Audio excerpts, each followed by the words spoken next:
অনেক দিন পর আজ আবার বাড়ির সবাই মিলে চলেছি এক পুচকুর অন্নপ্রাশনের অনুষ্ঠানে। সকলেই রেডি হয়ে একসাথে চলে এলাম নিমন্ত্রণ বাড়িতে। তাই দেরি না করে পৌঁছে গেলাম অনুষ্ঠানের জায়গায়। দেখলাম কেক কাটা হচ্ছে। বেশ আনন্দের সাথেই কেটেছিল আমাদের গত সপ্তাহের এই দিনটা। কিন্তু ইদানিং আমার দিদুনের শারীরিক অসুস্থতার দরুন ঘুরতে যাওয়া বা ফুড ব্লগ করা থেকে বিরত রয়েছি আমরা।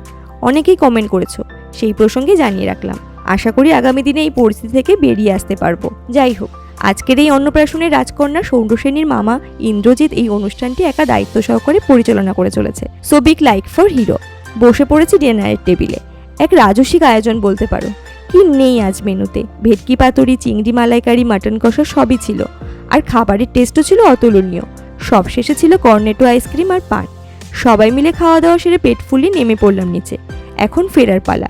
আশা করি নতুন ব্লগ নিয়ে ফিরে আসতে পারবো খুব তাড়াতাড়ি।